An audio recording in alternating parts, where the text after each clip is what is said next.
పొంగనూరులో బాలిక హత్య ఘటనపై వైఎస్ఆర్సీపీ రాష్ట్ర అధికార ప్రతినిధి శ్యామల ఆగ్రహం వ్యక్తం చేశారు. CM Chandrababu, AP deputy CM Pawan Kalyan పై ఆమె మండిపడ్డారు. కూటమి పాలనపై తీవ్ర విమర్శలు చేశారు. నిండు పున్నమి లాంటి రాష్ట్రాన్ని అమావాస్య చీకట్లు కమ్ముకున్నాయంటూ ధ్వజమెత్తారు. ఆడపిల్లలు అర్ధరాత్రి స్వేచ్ఛగా తిరిగే ఈ దేశంలో ఒక్క ఆంధ్రప్రదేశ్లో మాత్రం ఆ పరిస్థితి లేదని శ్యామల వ్యాఖ్యానించారు. ఓట్ల కోసం గ్యారంటీ హామీలతో ప్రజలను బురిడీ కొట్టించి కూటమి ప్రభుత్వం అధికారంలోకి వచ్చింది. ఈ పాలనలో పసిబిడ్డలు సైతం జంకుతున్నారు. పొద్దుకు 10 సార్లు పొంగనాలు కొట్టే పోషెట్టి పుంగనూరు ఘటనపై ఏమంటారు?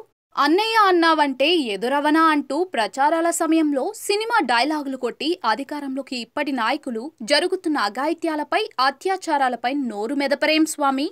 రామరాజ్యాన్ని రావణ కష్టంగా మార్చిన ఈ కూటమి పాలనలో ఆడపిల్లలకు రక్షణ లేకపోవడం సిగ్గుచేటు. మాకు మా ఆడపిల్లల మాన ప్రాణాలే ముఖ్యం.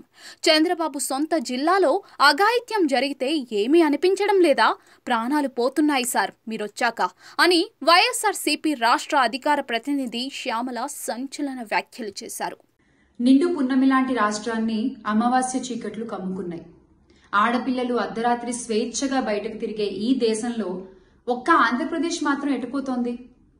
ఓట్ల కోసం గ్యారంటీలతో ప్రజల్ని బురుడి కొట్టించి అధికారంలోకి వచ్చిన ఈ కూటమి పాలనలో పసిబిడ్డలు సైతం జంకుతున్నారు. పొద్దుకు 10 సార్లు పొంగనాలు కొట్టే పోసెట్టి పుంగనూరు ఘటనపై ఏమంటావు చెప్పు?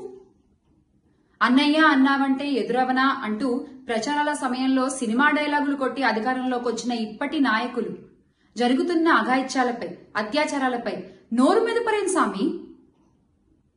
రామరాజ్యాన్ని రావణ కాష్టంగా మార్చినటువంటి ఈ కూటమి పాలనలో ఆడపిల్లలకి రక్షణ లేకపోవడం అనేది సిగ్గుచేటు. మాకు మా ఆడపిల్లల మాన ప్రాణాలే ముఖ్యం.